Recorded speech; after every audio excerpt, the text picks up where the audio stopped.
Bom dia a todos, graça e paz. Amém. Como é bom, né, irmãos, estarmos aqui nesse lugar, momento em que temos comunhão, desfrutamos de boa amizade, amizade sincera, a qual somos chamados a família de Deus. Deus que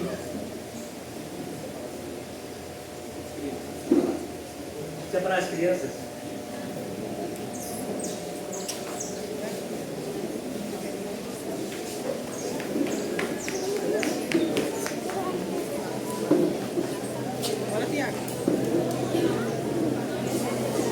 De 2 a 4 anos e de 5 a 10.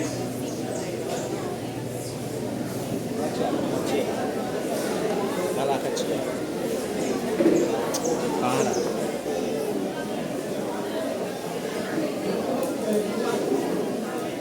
A menos 4 anos com Carla aqui. E os outros com Bruna e Jéssica.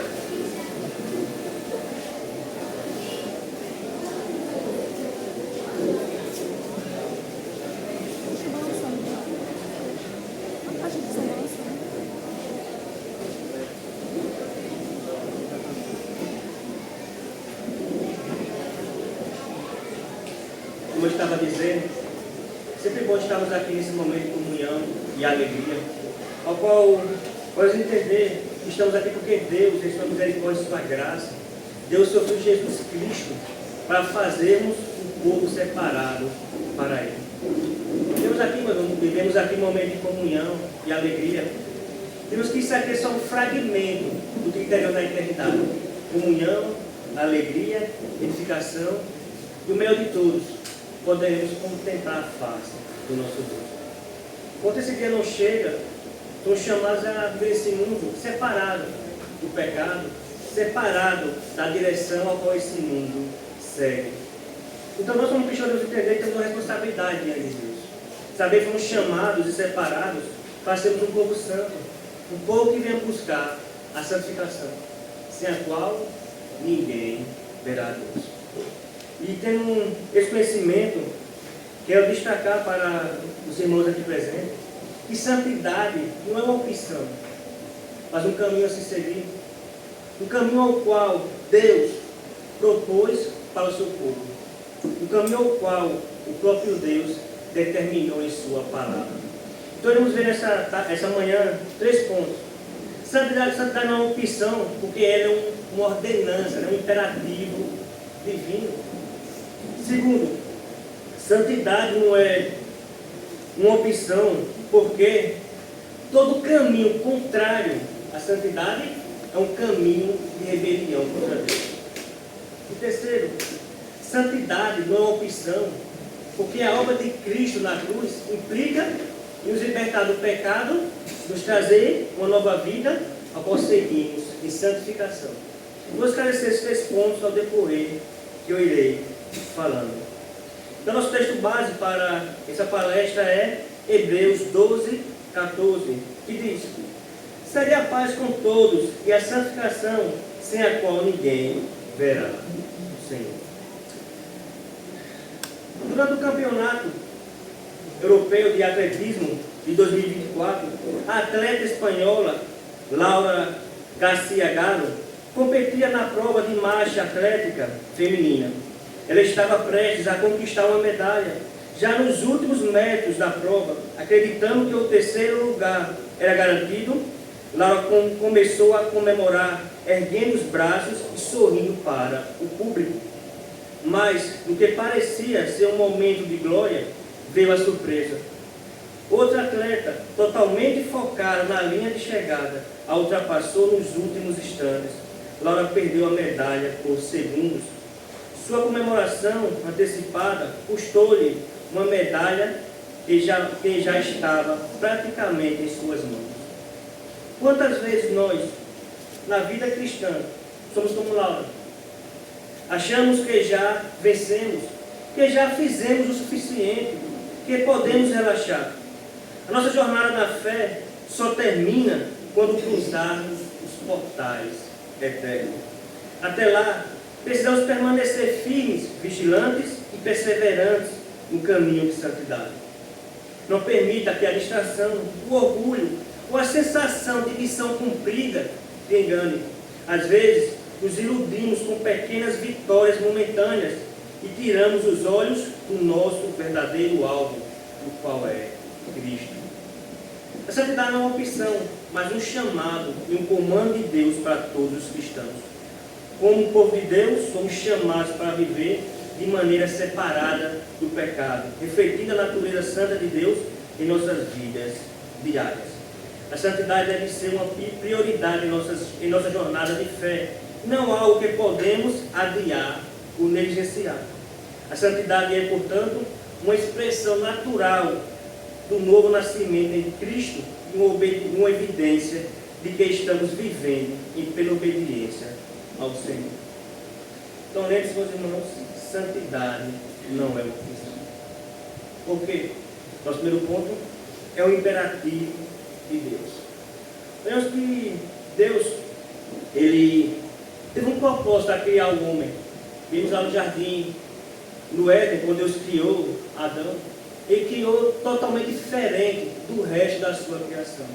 E criou o homem segundo a sua imagem e semelhança. Vemos que Deus criou o homem perfeito. Perfeito por quê? Porque Deus criou o homem para ter intimidade e ter comunhão com Ele. Mas Deus deixou uma ordem para Adão, que não comesse o fruto do conhecimento do bem e do mal. Então vemos ali Adão, um homem santo, perfeito, criado em imagens e semelhança do seu Deus, do seu Criador, com um caminho a ser seguido, que é o caminho de obediência e confiança na sua palavra. Deus deixou bem claro, se comesse do fruto, certamente morreria. E entrou alguém em cena, a serpente, na qual é Satanás, que veio enganar aos nossos primeiros pais, Adão e Eva. Deus disse a Adão, se comer, certamente morrerás. Está lá a palavra de Deus, claramente, para Adão. E a serpente disse, não é assim não. Se comer, você não vai morrer, você vai ser igual a Deus. Então está Adão diante da palavra de Deus, com a palavra de confiança, que é do Criador, e está Adão agora diante da palavra de um ser desconhecido. O que ele prefere? Dar voz ao desconhecido, ao invés de obedecer ao seu Criador e saber que as consequências seriam terríveis para ele e para a sua posteridade. E assim, Adão, deixando a palavra do seu Deus, do seu Criador de lado, preferiu ouvir a voz de Satanás e as suas mentiras com falsas promessas. E assim Adão caiu do estado de santidade. E assim o pecado passou para toda a sua descendência, ao qual somos nós. Então assim, Adão foi expulso do paraíso, tendo aquela morte espiritual, ao qual não tinha mais prazer no seu Criador, não tinha mais vontade de buscar o seu Deus. E assim, a sua descendência continua nascendo dessa mesma forma, morto espiritualmente, sem ter prazer em Deus. Mas Deus não mudou os seus planos em questão de Ele querer que o povo seja obediente. O que Deus promete, Ele cumpre. Ele disse a Adão, se comer, certamente morrerás. Deus amava Adão. Deus tinha comunhão com Adão.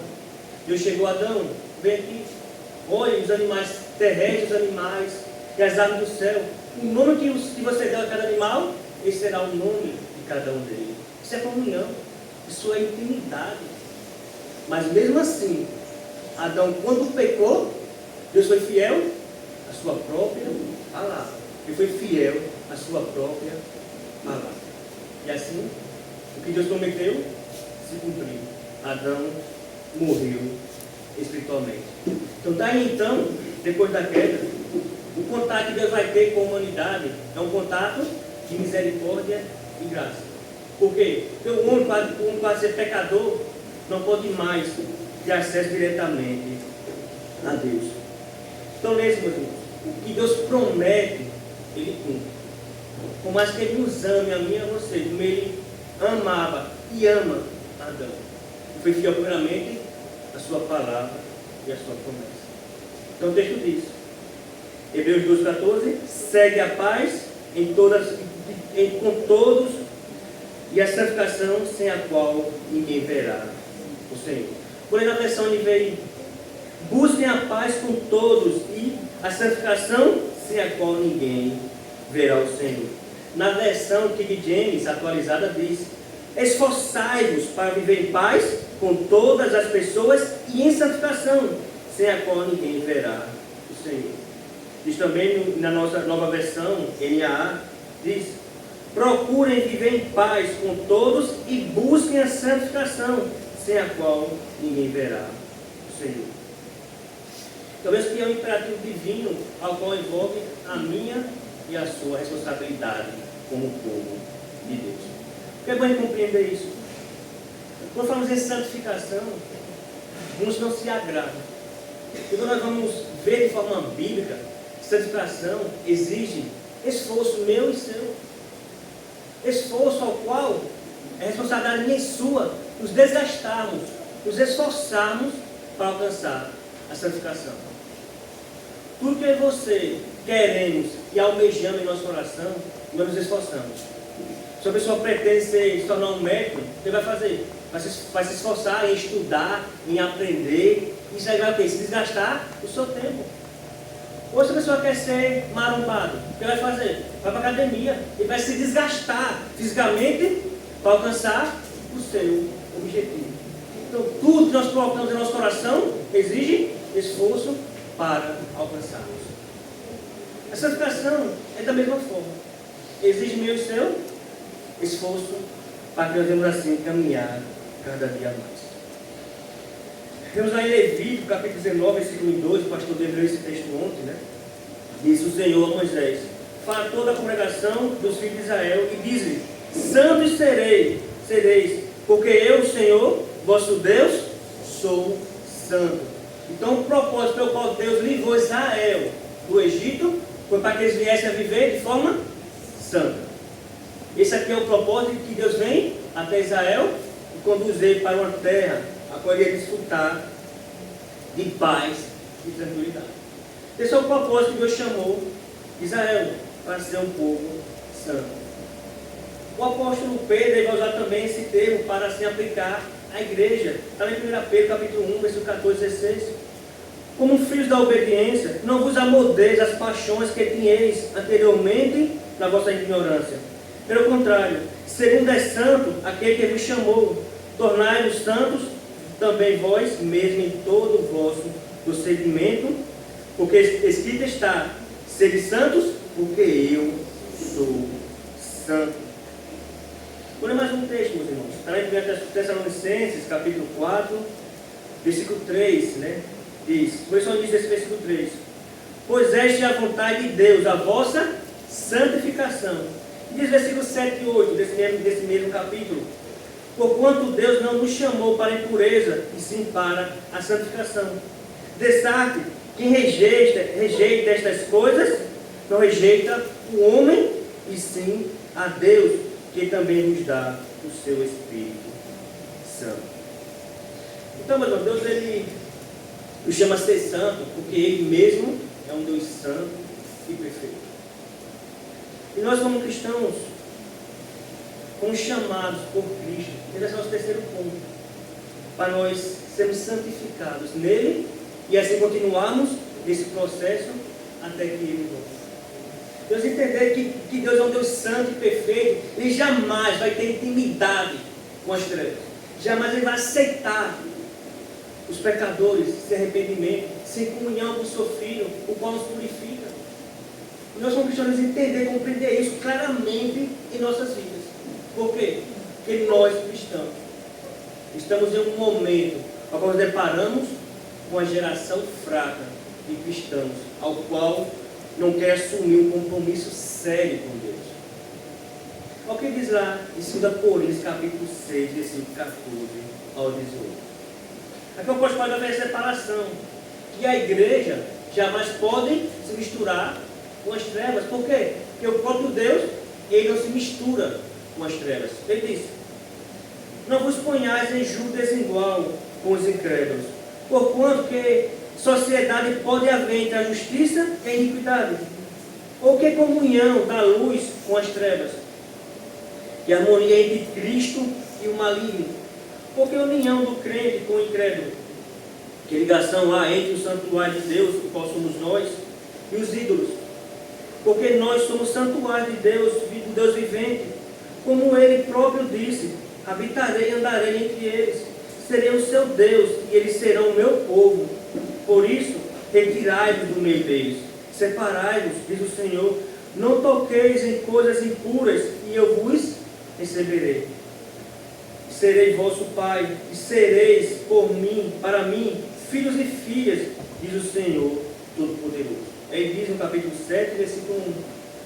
Tendo, pois, ó amados, tais promessas, purifiquemo-nos de toda impureza, tanto da carne como do espírito, aperfeiçoando a nossa santidade no temor do Senhor.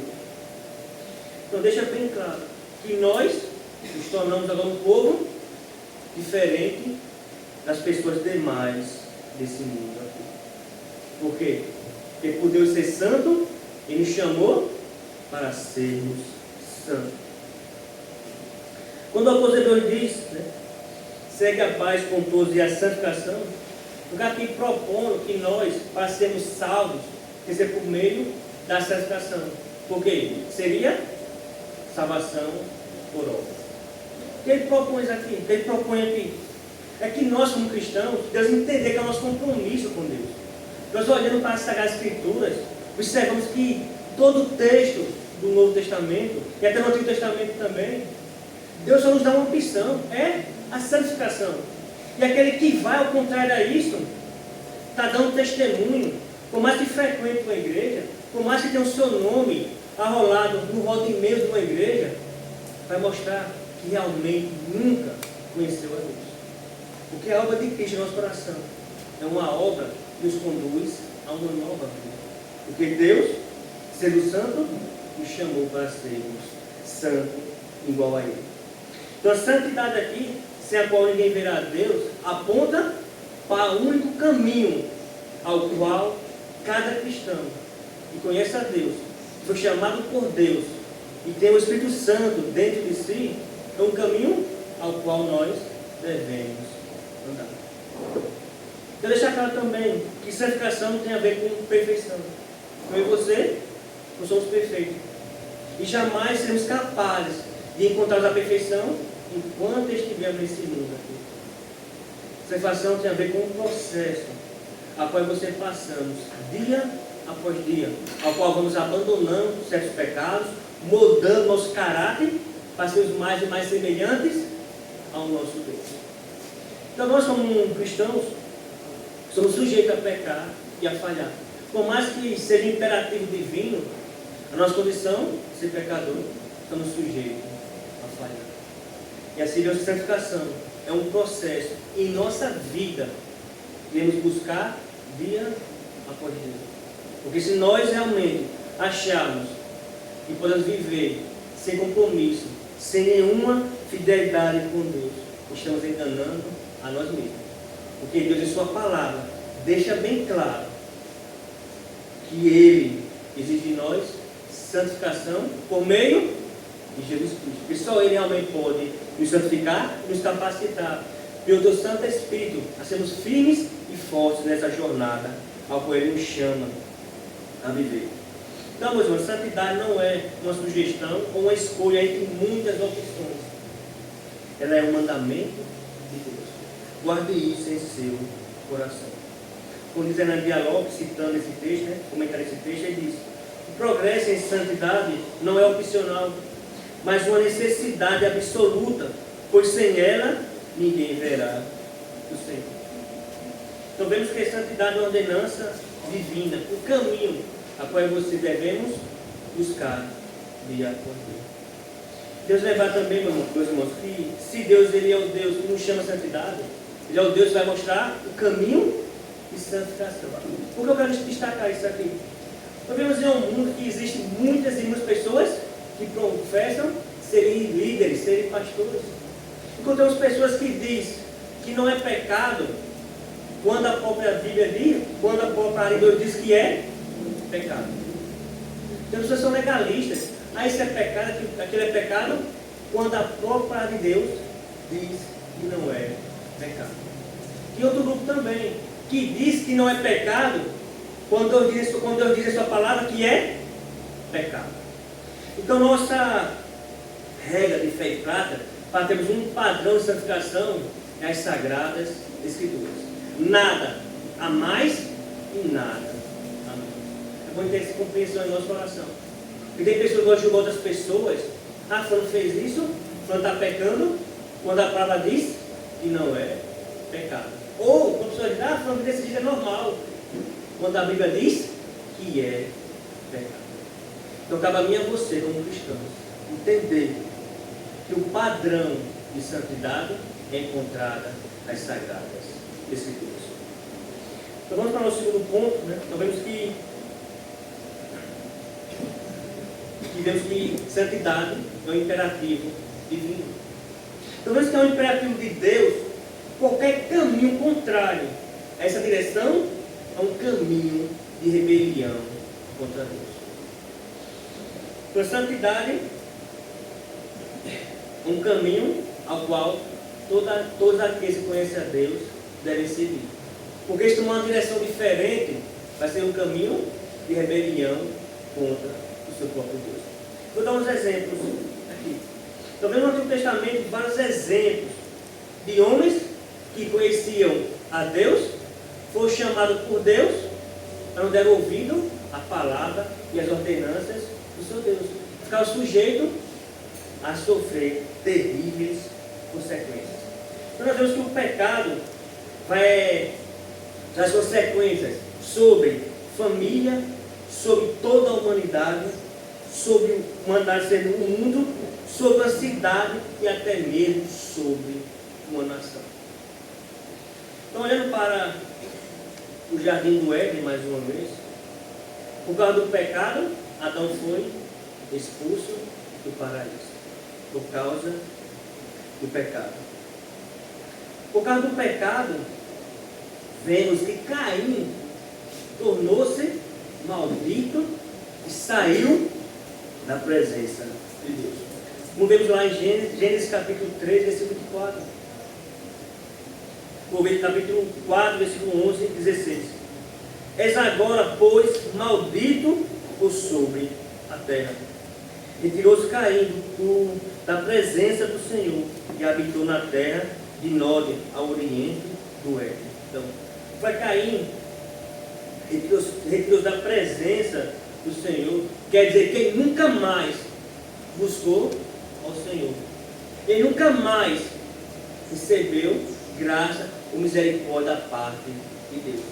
Ele Caim que vinha descendência do maligno. Por quê? Porque ele preferiu o pecado.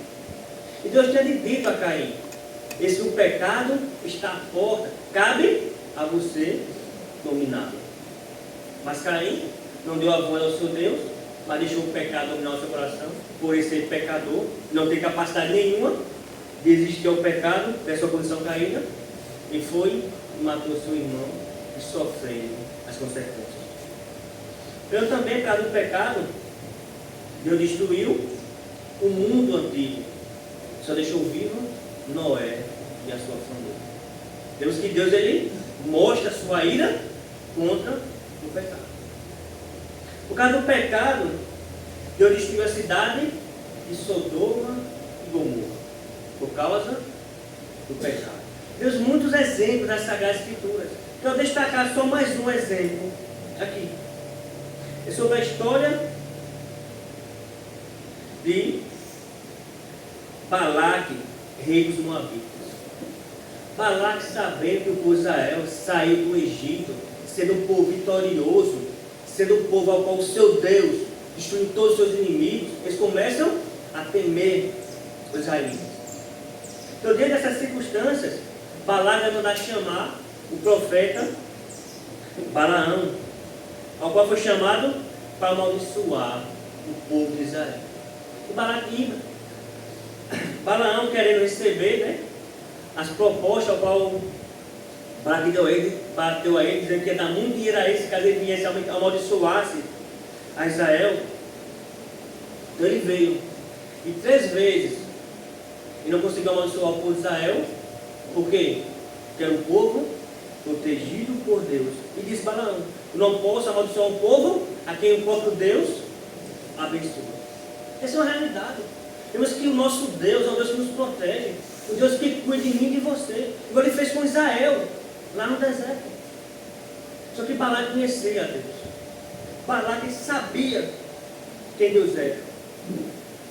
E querer receber recompensa, de qualquer forma, e fazer uma estratégia para prejudicar o povo de Israel. Então veja bem, Balaque sabia que era impossível amaldiçoar o povo a quem Deus abençoa. Mas ele também sabia que Deus abomina o pecado. Ele sabia que Deus castiga os desobedientes.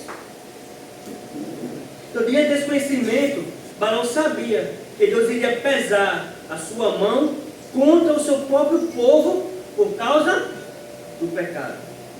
Foi exatamente isso que aconteceu quando o povo pecou. Olha o que diz em Apocalipse, capítulo 2, versículo 14.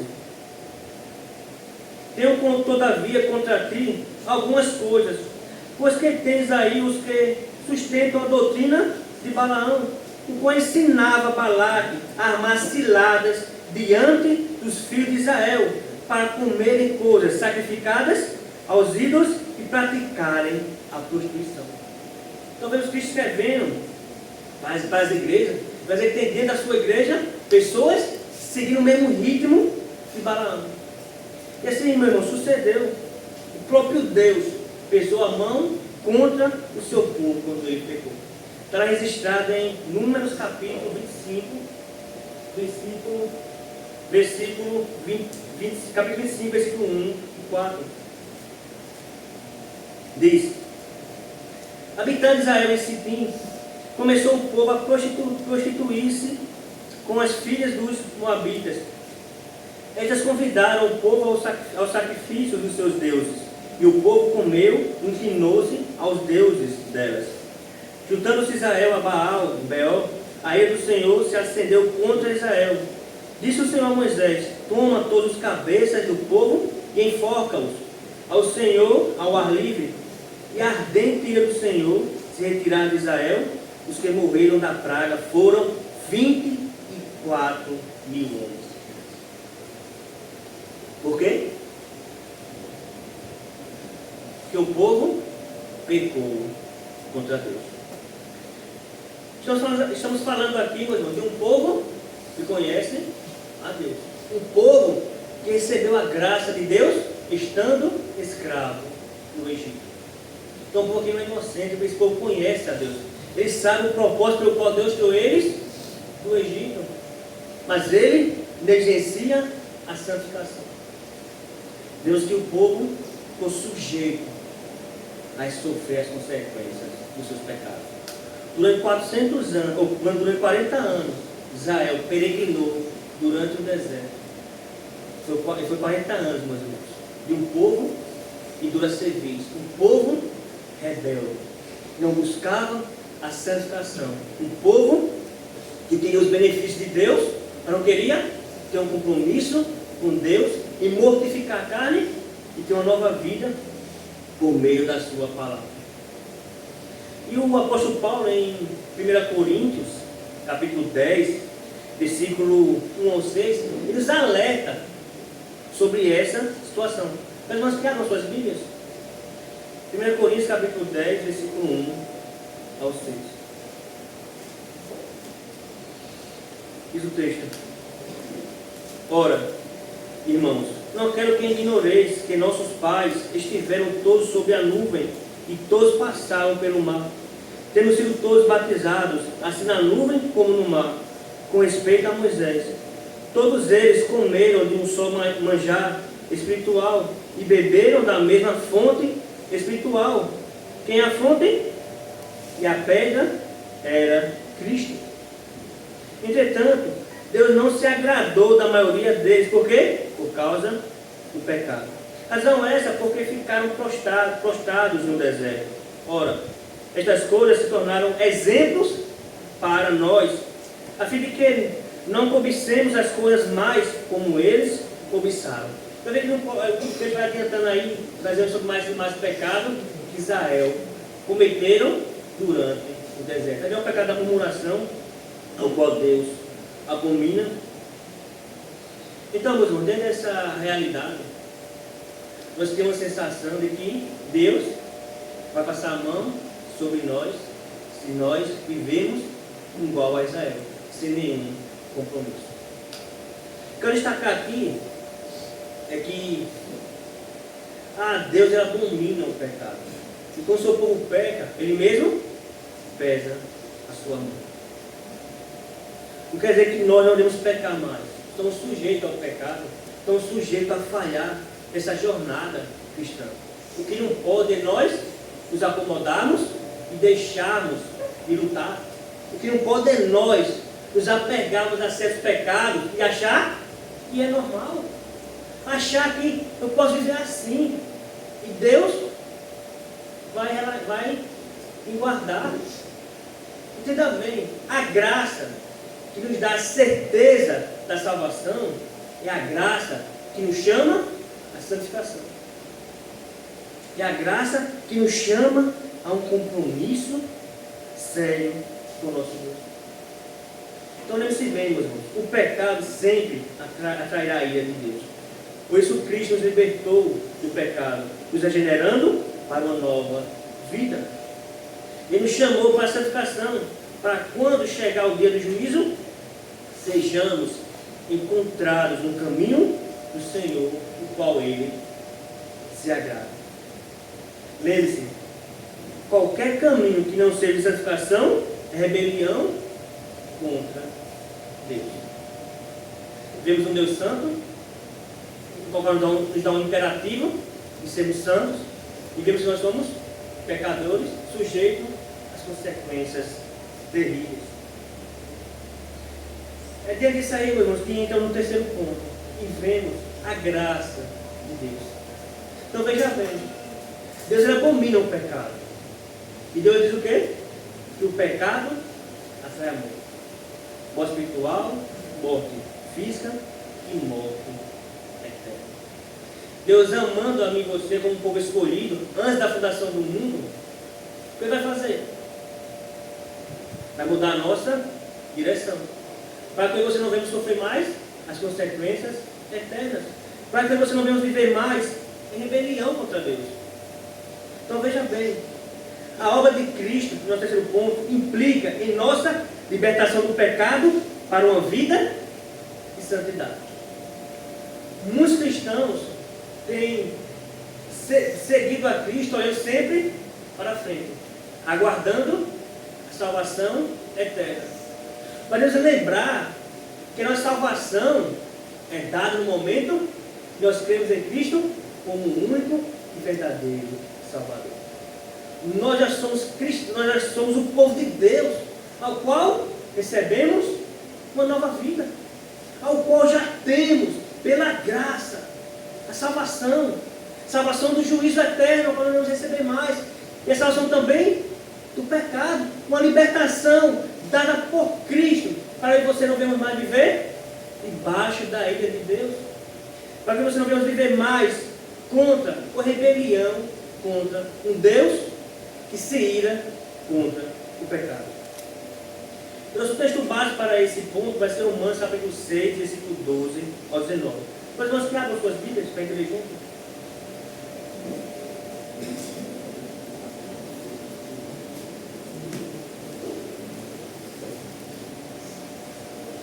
E o apóstolo Paulo falando da obra de Cristo sobre nossas vidas, o que Ele fez por mim e por você. Vamos fazer uma leitura alternada desse texto? Romanos capítulo 6, versículo 12 ao 19. Leitura alternada. Não reine, portanto, o pecado em vosso corpo mortal, de maneira que obedeçais às suas paixões. Nem ofereçais cada um dos membros do seu corpo ao pecado, como instrumentos de iniquidade, mas oferecei-vos a Deus, como ressurretos dentre os mortos, e os vossos membros a Deus, como instrumentos de justiça. Porque o pecado não terá domínio sobre vós, pois não estáis debaixo da lei, e sim da graça. E daí, havemos de pecar, porque não estamos debaixo da lei, e sim da graça? De modo nenhum. Não sabeis que daquele a quem vos ofereceis como servos para a obediência, desse mesmo a quem obedeceis, sois servos, sendo o pecado para a morte, ou da obediência para a justiça. Mas graças a Deus, porque vós, escravos do pecado, contudo, viestes a obedecer de coração a forma de doutrina a que fostes entregues. E uma vez libertados do pecado, foste feitos servos da justiça. Falo por homem, por causa da fraqueza da vossa carne. Assim como oferecestes os vossos membros para a escravidão da impureza e da maldade para a maldade, assim oferecei agora os vossos membros para servirem à justiça, para a santificação. Amém. Isso também diz aí em João capítulo 8, não vou ler o texto todo por causa do tempo, né? Versículo 31 ao 36 diz, que fala sobre o pecado. Ele está conversando lá com o povo de Israel. Ele diz, nós somos um povo livre, somos filhos de Abraão. Isso diz, todo comete pecado é escravo do pecado. E ele diz, versículo 35, o escravo não fica para sempre na casa, o filho sim, para sempre. Se pois o filho vos libertar, verdadeiramente sereis livres. Diz 1 João capítulo 3, versículo 4 e 6, vou ler só o versículo 6, diz, todo aquele que permanece nele não vive pecando. Por quê? Porque foi liberto. Todo aquele que vive pecando não viu nem o conheceu. Vou explicar aqui. Se viver pecando aqui se refere a uma vida a qual vai ter uma conduta que não muda o caráter. Nós vamos falhar uma vez ou outra. Somos pecadores. Quando falhamos, o que fazemos? Reconhecer nossos pecados, pedimos perdão, fazendo o quê? Buscando o quê? Abandonar esse hábito. Mas se nós insistimos no mesmo pecado, na mesma condição, e andar nas mesmas circunstâncias, também essa pessoa não conheceu a Deus. Por quê? Porque não entendem que o pecado Deus abomina. Não entendem que o caminho do pecado é um caminho de rebelião contra Deus. Nós devemos nos esforçar dia após dia, meus irmãos. Sabemos que nós temos pecado muito contra Deus. Temos falhado em muitas maneiras, de muitas formas. Mas estamos aqui porque Deus, em sua graça e em sua misericórdia, tem nos perdoado, tem nos dado uma segunda chance, dia após dia. Mas lembre-se bem, nós temos confundido santificação, porque santificação não é só frequentar uma igreja, santificação não é só participar das programações da igreja. Isso é importante, isso é necessário para o nosso crescimento espiritual. É necessário termos comunhão, ter intimidade uns com os outros, no povo de Deus. Mas santificação não é isso. Olhe para Judas. Durante 3 anos ele andou com Cristo. O que os outros apóstolos viram, eles também viram. O Cristo deu a um, deu também a Judas. Vimos lá que Cristo enviou 70 homens. E eles voltaram felizes. Por quê? Porque expeliu o demônio, porque fez curas, isso e aquilo. E Judas estava no meio. Com certeza expeliu o demônio, ele curou. Porque todos voltaram alegres por ter feito esses prodígios. Mas o problema de Judas é o quê? Ele nunca mudou o seu próprio coração. Então não é só que estamos presentes nos cultos, é necessário, importante. Mas a santificação vai além disso. Vai além disso. Por isso que o próprio Cristo, ele conversando com Nicodemos, ele faria um novo nascimento. O nascimento comece de forma interna. Deixou bem claro. Se alguém não nascer de novo, não pode ver o reino de Deus. Está lá no Evangelho de João, capítulo 3, versículo 3. Esse nascimento é interno. A boca fala que o coração está cheio. Se nós não falamos de Cristo, não vamos para Cristo, nosso coração está cheio das coisas desse mundo. Nós temos que agir com liberdade, com liberdade no sentido de nós sermos salvos pela graça de Deus, temos usado essa graça para agirmos com libertinagem. Por quê? Porque não temos assumido compromisso sério com o nosso Deus, com o nosso Senhor e Salvador Jesus Cristo. Então, santificação é uma mudança de caráter, uma busca que nos conduza a imitar a Cristo, que nos conduza a entender que o nosso chamado para sermos pessoas diferentes das outras pessoas desse mundo aqui. Então, nosso maior padrão e exemplo de santidade é o próprio Cristo. Nós encontramos alguns textos na Bíblia que falam sobre nós devemos imitá-lo, porque ele é um ser perfeito. Temos em João capítulo 2, versículo 6, 1 João 2, 6 diz: aquele que diz que permanece nele, esse deve também andar assim como ele andou. Veja o padrão, é Cristo. 1 Pedro capítulo 2, versículo 21 diz também: porquanto para isto mesmo fostes chamados, pois que também Cristo sofreu em nosso lugar, deixando-nos exemplo para seguir os seus passos. E diz, capítulo 5, versículo 2 de Efésios, diz Paulo: sede, pois, imitadores de Deus, como filhos amados. 1 Coríntios, capítulo 11, versículo 1, diz Paulo: sede meus imitadores, como também eu sou de Cristo. Paulo conhece o pecado. Ele vai dizer que ele é o pior dos pecadores. Mas ele sabia a sua condição, não impediu de buscar imitar Cristo, porque ele sabia que esse é o seu compromisso. Não podia relaxar, não podia se acomodar e dizer: sou pecador mesmo, posso viver de qualquer jeito. Nós, meus irmãos, nós somos um povo transformado. Como diz Paulo, e assim, se alguém está escrito, ele está em Cristo, é nova criatura. As coisas antigas já passaram, eles se fizeram novas.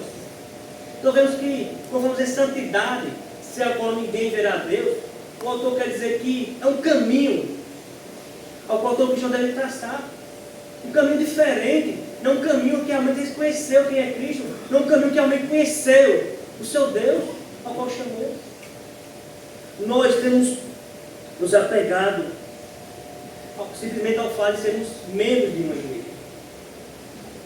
Nós nos esforçamos para sermos crentes, como a Bíblia chama para sermos crentes. Toda falsa religião, toda seita tem a sensação de ser um povo salvo. Essa é uma realidade. Todo falso mestre tem a sensação de ser um povo salvo. Então, como eu e você podemos compreender se estamos no caminho certo do Senhor? O padrão humano, muitas vezes, é um padrão de bênçãos financeiras. Eu sou crente, vou para a igreja, estou bem financeiramente, está indo tudo bem, então Deus está me abençoando. Deus está se agradando da minha conduta. Ou, se temos passando por dificuldade, sofrimento, tristeza e dor, dizendo logo: vai fazer estar em pecado. Só vem sofrendo. Por quê? Nós temos que nos amoldar a padrões humanos. Mas quando olhamos para a Bíblia, que deixa bem claro que o padrão, ao qual podemos reconhecer que estamos dando certo na nossa condição financeira, na nossa saúde, mas é as sagradas escrituras. Vou dar 2 exemplos aqui. A igreja de Esmina, uma igreja pobre e miserável, uma igreja sofredora. O mundo olhar e dizia: isso é uma igreja pobre. Aí Deus estava castigando esse povo aí. Só vive sofrendo, passando dificuldade, um povo que sofre. E Deus diz: és rica. Por quê? Porque toda dificuldade, todo sofrimento era uma igreja fiel a Deus. Vamos para a Laodiceia, uma igreja abastada financeiramente. Vamos dizer: rapaz, se por Laodiceia é um povo abençoado por Deus. povo é tudo rico, a igreja é abastada, não precisa de mais nada. O que Deus diz? Pobre, miserável e nu. Por quê? Porque eles achavam que a abundância é um sinal que está em comunhão com Deus, um sinal que está em santidade. Então o padrão é um padrão bíblico, é um padrão que é a palavra de Deus. Então, meus irmãos, nós como cristãos, não se acomodem porque está vivendo bem, ou está vivendo mal, não se desespere, porque nossa conduta diante de Deus determinada nas sagradas escrituras. Deixou bem claro Cristo: no mundo tereis aflição. Mas está um porém. Um cristão, quando peca, passa por disciplina. A mão de Deus logo pesa. Por quê? Porque está mudando nosso caráter para sermos encontrados em santificação. Enquanto o ímpio vive em abundância dia após dia. Por quê? Não sofrer a mão de Deus, nós sentir a mão de Deus pesar no dia do juízo final. Então nós como cristãos vamos reconhecer nossas fraquezas, nossas dificuldades e saber que a santificação é um caminho que nos conduz para glorificarmos a Deus. É um caminho que nos conduz para a verdadeira adoração ao nosso Deus. Você é um povo que ama adorar a Deus, comece cuidando do seu coração. Você é um povo que realmente ama a Cristo, comece cuidando do seu coração. Não se acomode, meus irmãos. Você que no início eu dei uma ilustração sobre uma corredora que perdeu a medalha. Nosso propósito não é ganhar uma medalha. Nosso propósito é completarmos a carreira. Não importa eu chegar em primeiro ou em último. O importante é nós alcançarmos a vitória. Não pela capacidade humana, unicamente pela pessoa do Salvador, Jesus Cristo. Como diz Hebreus capítulo 2, versículo 1 ao 2. Pode aparecer comigo, por favor. Hebreus capítulo 2, versículo 1 ao 2.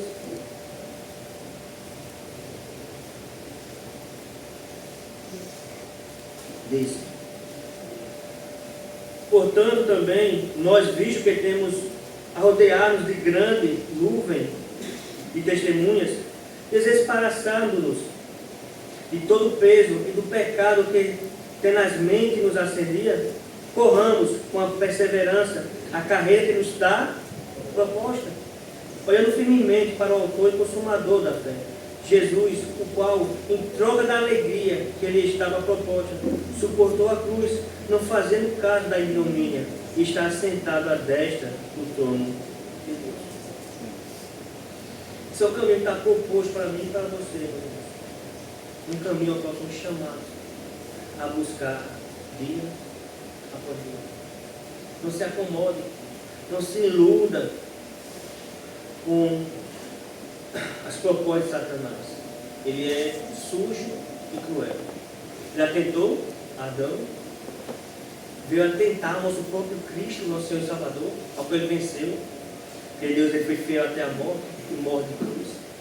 Mas ele vai fazer comigo, com você. Então, obra de Satanás em nossas vidas vai ser o que ele fez lá com Balaão para fazer o povo se afastar do seu Deus. Eu vou dizer aquele povo ao pecado. Porque ele sabe que o pecado atrai a ira de Deus. Então, para concluir, algumas aplicações. Primeiro,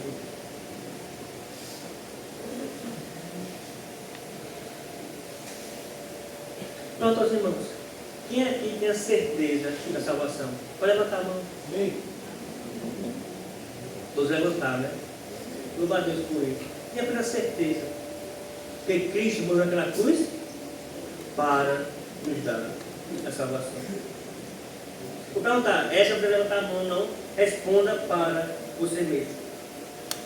Quem está seguindo o caminho de santidade?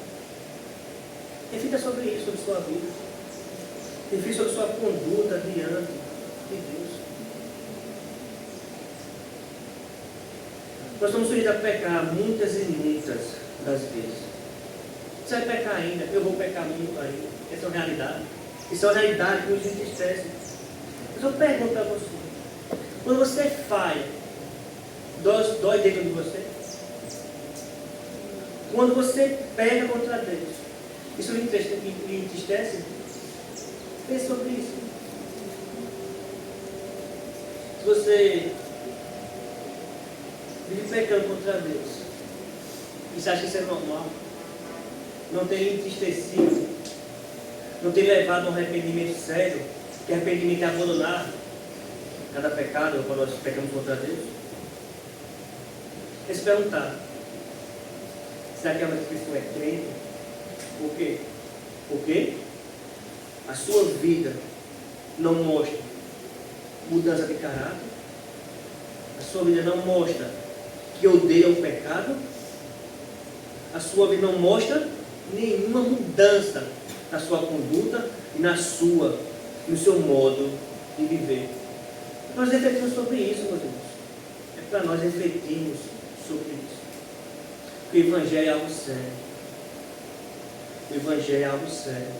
E exige de você um compromisso sério. Nós somos a luz do mundo. E Cristo nos chamou para sermos luz, para brilhar e mostrar o caminho para o mundo que está em trevas. Então lembre-se, né? Santidade não é um estado de perfeição, mas é uma caminhada até que Cristo volte ou nós vamos morrer e contemplarmos a face do nosso Deus. Então não existe aposentadoria para crente. Eu já servi a Deus 50 anos, 60 anos, agora vou relaxar. Vou viver de qualquer forma. Tem gente que pensa dessa forma. Não. Quanto mais nós vamos ficando velhos no caminho do Senhor, mais maturidade devemos alcançar, ao ponto de sermos usados para instruir novos convertidos. Essa é uma realidade, esse é um compromisso meu e seu também. Quanto mais caminhamos nessa jornada, mais devemos ter maturidade para instruir pessoas novas na fé.